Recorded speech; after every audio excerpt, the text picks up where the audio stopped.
All right, back here on the channel, I am John Kurtz, joined now by Jason Scheer from Wildcat Authority. Has covered Arizona for a long time, and those of you that followed the channel during conference realignment, I'm sure you're well aware of Jason, who did a fabulous job last year during all the Big 12, Pac-12 stuff, and now here we are with seemingly Big 12 ACC with everything that is going on there.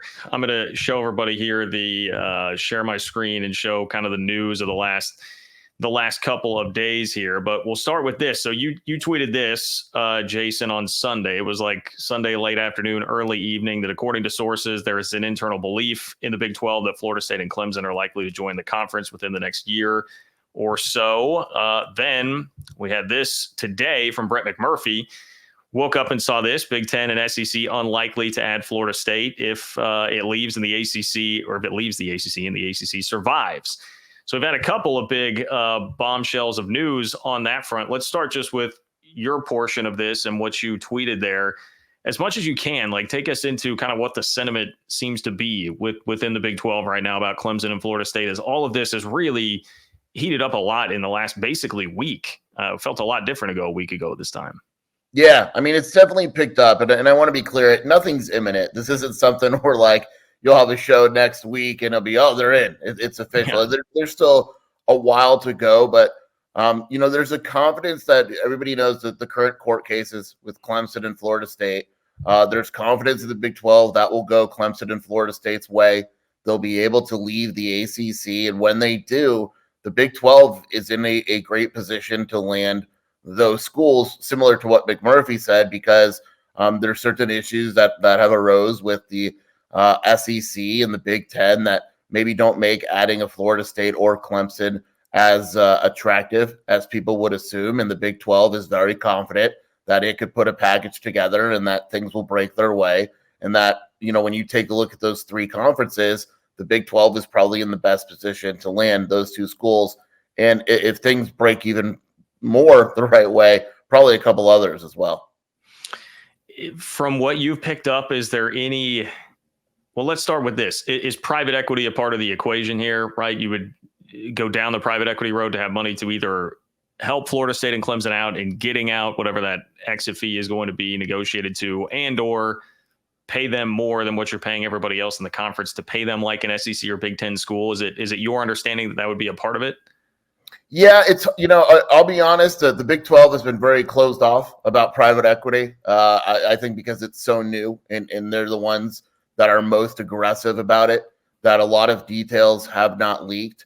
The vibe I get is that the private equity would be used to make everyone happy, basically, whether that's Florida State and Clemson or the other schools in the conference that's saying, look, Florida State and Clemson are probably the most attractive brands in the Big 12 for football should they come, but you don't want them making significantly more money than the other schools, that have been in the Big 12. So how do we make everyone happy? And I think that's where the private equity money would come in, assuming that Yormark gets that done. And the vibe at Big 12 Media Days was that he's going to get something with private equity done. Now, I did have to chuckle a little bit at Brett McMurphy's report saying, like, hey, a part of the reason that Florida State is undesirable right now is because they've been a disruptive partner in the ACC. And I thought, well, didn't the SEC just add Texas? But the Big 12 has just dealt with Texas. And so one of my questions here is, like, have you heard anybody talk about any sentiment within the conference of, like, we see how Florida State's acting here. If we're going to be paying them potentially more money than the rest of us, do we want to deal with another Texas type of personality in the conference? Like, do you sense that there's any kind of concern from anybody with that? Yeah, I mean, I don't know what every president thinks, but I know it's not a concern for Yormark and the upper brass, basically, in the Big 12. They would be all in on adding a Florida State. They believe that the Big 12 needs that kind of star power. The conference is strong as it is, but when you add a school like Florida State or Clemson or both, it kind of changes things a little bit nationally and with the stability of your future. It honestly has not been brought up to me once that, there's some concern about adding Florida State. It's been the opposite. We're all in on adding Florida State and Clemson and seeing what we can do with this thing.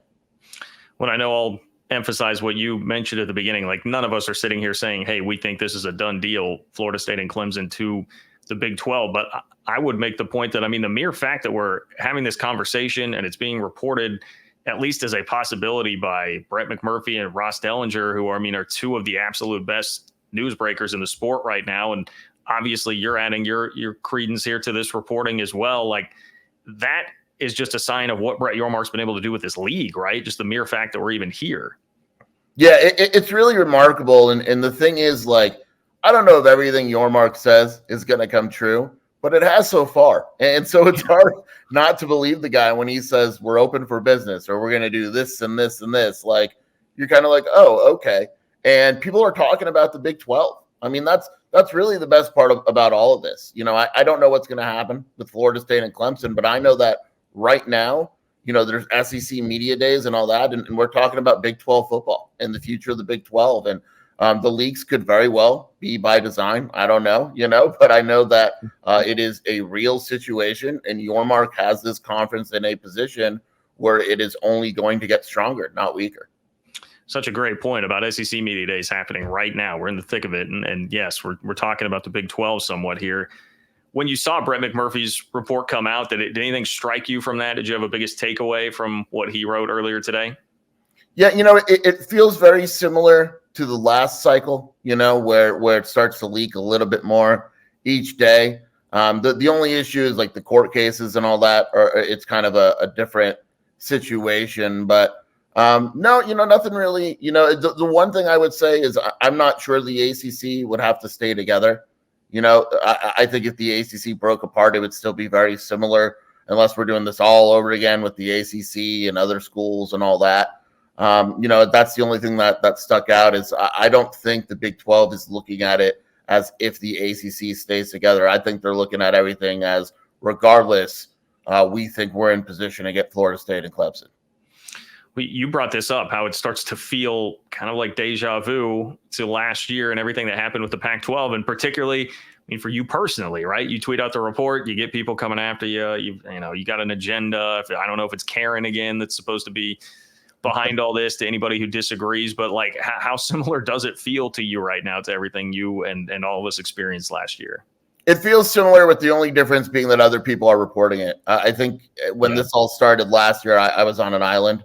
And so it was like I'm confident in my reporting, but man, I'm going to get beat up. I think when you see a guy like Ross, who I respect a ton, and Brad and those guys reporting something in a similar vein, it's like, okay, now it's proof that, I'm not just blowing smoke. And I think it kind of lightens the blow a little bit, because last year was just a pretty wild situation. Well, I'll leave you with this, and I know this is kind of an impossible question to ask you, but you personally, based on, what and what the landscape is right now, like how high would you rate the likelihood that this does happen with Florida State and Clemson to the Big 12? I'll just say that right now, and man, it's fluid. This. Right now, though, it's probably more likely than not. We'll just say that. I think the Big 12 is in a very good position right now. It feels internally at the highest level that it's in good position, and who am I to doubt them based on, it sounds very similar to what it did with the Four Corner schools. So we'll see. There's a lot that can happen with the court cases and the SEC and all that. Look, the SEC could wake up tomorrow and say, yeah, we want Florida State, and this probably all ends, right? And so, but right now, as it stands, yeah, I think it's more likely than not that Florida State and Clemson eventually make their way to the Big 12.